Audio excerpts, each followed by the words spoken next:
And we are back on the 0 Hour. This is your host, Richard RJ Eskow. On November 11th, the nation celebrated Veterans Day. Veterans Day is a day that has a lot of resonance for millions of Americans in different ways, depending on who you talk to about it. It's also a day with enormous political overtones, whether we acknowledge those or not. Here now to discuss Veterans Day with us is a friend of the program and a veteran, retired U.S. Army Major Danny Sjursen. That's Sjursen. Danny Sjursen. He is, again, retired major, military strategist, contributing editor at antiwar.com, senior fellow of the Center for International Policy, and director of the new Eisenhower Media Network. As a writer, his work has been published all over the place, and his book is Ghostwriters, just to be clear, of Baghdad, Soldiers, Civilians, and the Myths of the Surge. His other book is Patriotic Descent, America in the Age of Endless War. So first of all, Danny Sjursen, thanks for coming back on the program. Oh, thanks for having me. Always glad to do it. Well, always glad to have you. And you did what? 3 tours of duty in the Middle East, is that right? I had done just 2. I had done a long surge tour in Iraq, and then they liked me so much that they asked me to come for the reprise tour, surge in Afghanistan. So I did both of those. That's tour 2. Okay. What do you? You're a vet, you're a military strategist, you're a writer, you're a thoughtful guy. What goes through your head when you hear all the tributes on Veterans Day, when Veterans Day is commemorated? I think that just the way that a lot of civilians feel like they have to tread lightly in a post-draft, right, where we don't have conscription. Nobody wants to step on themselves. And so everyone feels like they have to say that they support the troops no matter what, and caveat even any sort of political statements with that. I think that there's a similar phenomenon for veterans. So for me, I don't want to, say, oh, don't thank me for my service, or that dishonors me, because right. I've been critical of American foreign policy. However, I do sort of think that we've gone to this, fetishization, a cult of thanks, a cult of militarization. And I get very frustrated with the surface level thanks, the surface level militarization culturally. Veterans Day becoming a political pawn, right? Making the soldiers into political pawns for whichever side, right? This isn't just a one-sided thing, although it tends to be a little more toxic on the militarist side. And that isn't always from the right, but often is. So yeah, I think that one of the things we have to reject as veterans is we all like positive reinforcement, but when it becomes a militarization of society, when only soldiers, only the army, only the military is a respected public institution by the majority of Americans for like decades now, I think we have to reject that as veterans and have a little bit of truth and reconciliation about what we really did and what we really are. I think that's very well said. And I was thinking about this also when I watched Joe Biden's acceptance speech Saturday night. And I've seen this with him. I don't know if he always does this, but he ends by saying, thank you and God bless the troops. And, I have mixed feelings about it. I mean, I respect, everyone who's putting their lives on the line. I do respect that, regardless of my feelings about our military structure, our military interventions, our military empire. I do. But on the other hand, it seems to me, of all people, Joe Biden's wife is a teacher. Teachers are putting their lives on the line. Nurses and doctors and hospital attendants are putting their lives on the line. First line workers, delivery people, mail people are putting their lives on the line. And I wasn't 100% comfortable with it. Do you know what I'm saying? Well, it doesn't sit well with me. And this is not a forever thing. It's easy to forget that this is relatively new. For example, I'm just old enough to remember a time when really this, troops on the 50-yard line, constant adulation was limited to really 3 days of the year, right? Veterans Day, Memorial Day, maybe Independence Day. That seemed more than enough, actually. I think that's fine. But this sort of verbal tick, this obligatory tick that we see of, I mean, it is a strange thing in a republic, in an ostensible democracy, when it becomes mandatory for presidential candidates to not only just have the lapel pin of the flag, but to actually end every speech with, God bless our troops. And like you said, that feels a little grotesque when you consider the fact that even if you have respect for people in uniform, and most of my best friends are former military guys at this point, even if you do have that respect, I think that as veterans, we have to say, wait a second, we have to be the ones to put the brakes on it and say, there are nurses, there are social workers.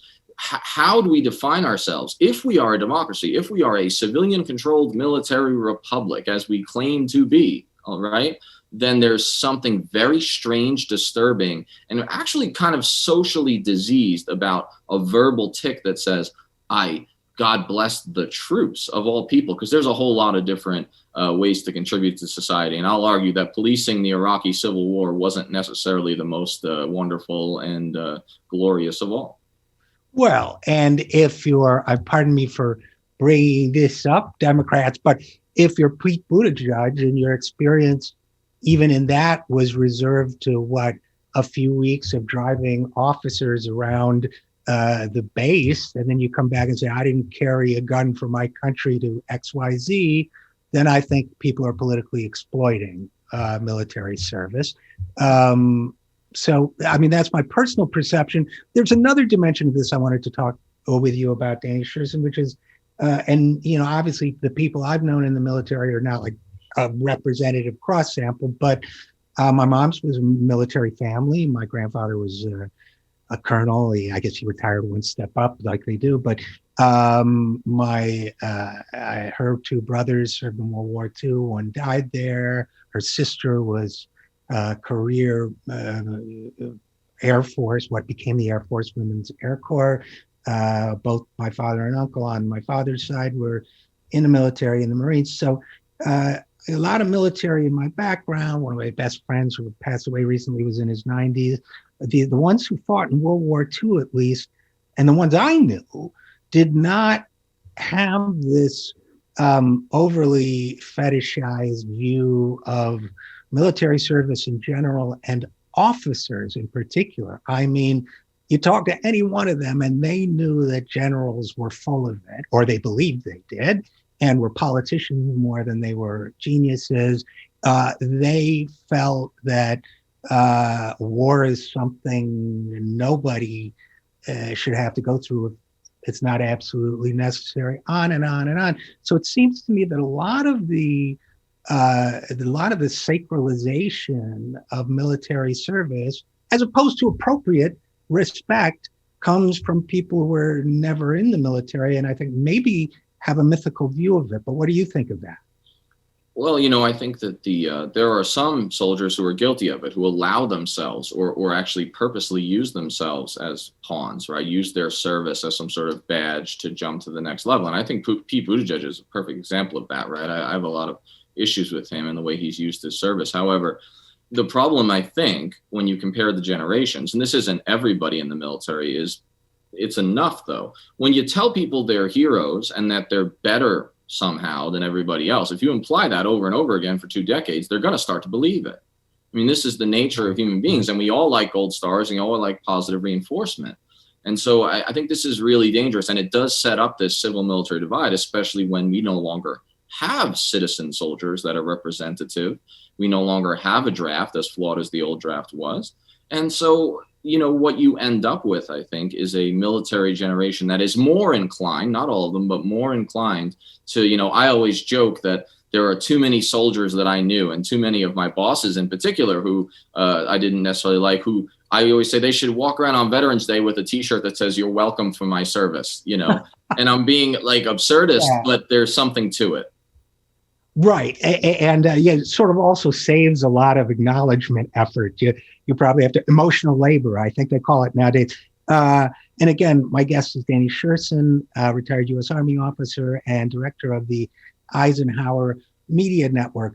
Now, we all play the hand we're dealt in life, right, Danny? So you being a vet is one of the hands that you and the other people in the Eisenhower media network have been dealt. So it seems to me that you've been doing, in particular, and many of your colleagues in that group as well now, probably, are using this stature, whatever you want to call it, that comes with being a veteran in a very constructive way, which is to challenge some beliefs about the military and some of the American culture around the military in a way that some people at least are uncomfortable hearing from non-veterans and might be more receptive to from veterans. Is that a fair statement, you think? It is. I think that we walk a tightrope, sort of a balancing act, and that's true of the mostly sort of colonels and senior folks in Eisenhower Media Network, but it's also true of in the streets with the generally enlisted, piece and in solidarity with Black Lives veterans that I've worked with. And that tightrope is we sort of reject the fetishization. We reject the idea that soldiers should be put on a platform above our citizens that we ostensibly serve. At the same time, we live in the world as it is, right? Mm-hmm. And we are desperate to try to save what's left of the republic, right, from the imperial drift.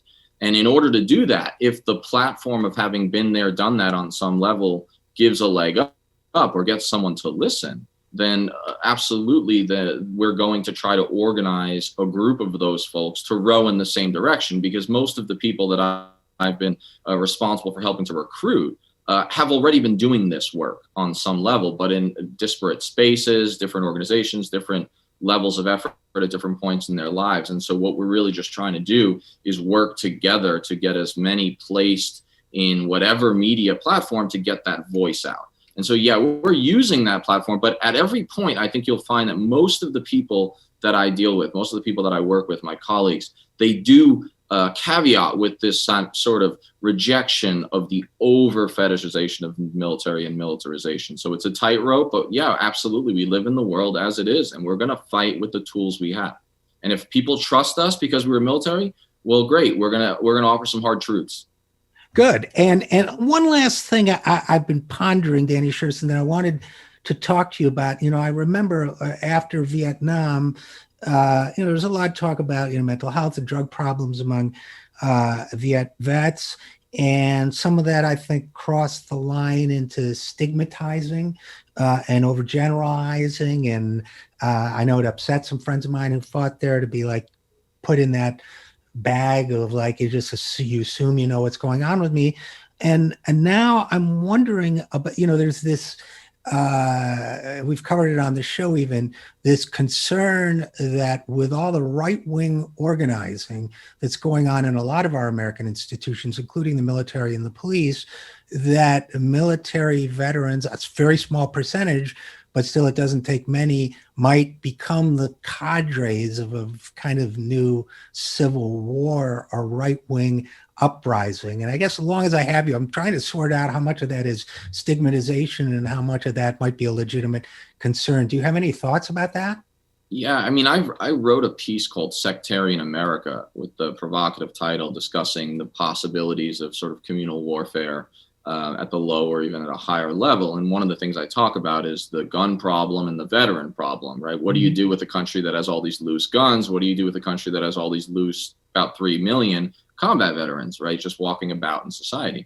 It is a minority to some degree. Like many stigmas, like many stereotypes, it's overblown and it's rare. However, there are enough militia-inclined veterans with some requisite training in firearms and tactics who are involved and are organizing on the right.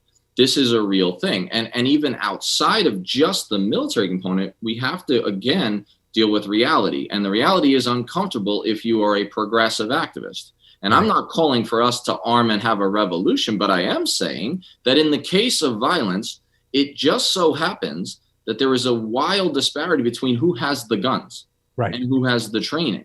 And that worries me, and which is why I often joke about my first, dystopian novel being about a veteran who looks vaguely like me, organizing in a college town, right, a liberal college town, and trying to explain to my non-veteran recruits that you can't charge a machine gun nest in skinny jeans. And it's meant to be a joke, but it gets to this idea that there's a disparity. Yeah, no, I think there is thanks for that perspective. And it seems to me that a few thousand well-trained individuals even could cause widespread chaos and disorder. Maybe I'm wrong. But no, I mean, just very briefly, I mean, the old, even on the left or whatever, the old anarchism propaganda of the deed, the idea was that a small act, right, one large act, even few of them could have major, effects. And again, on the left, the Bolsheviks showed that a vanguard can have an effect. When it comes to violence, a vocal and active minority can have enormous amounts of nefarious intent and effect. and our country's relative inexperience with domestic violence of that kind, as opposed to many other countries in the world, I would think renders us especially vulnerable as a society to the impact of it. But back to, I guess, in conclusion, Danny Sjursen, back to Veterans Day. So if you had one message for a progressive radio and television audience about Veterans Day and about honoring veterans, what would it be? Well, I would question the title Veterans Day and think back a little bit to Armistice Day. And what I mean by that is, Veterans Day, its forebearer, its genesis was Armistice Day, celebrating or at least commemorating the end of the most ludicrous mechanistic killing in human history, which should have made nationalism obsolete. 9 million soldiers by a low estimate killed. The guns fall silent on the 11th of November, 11th minute of the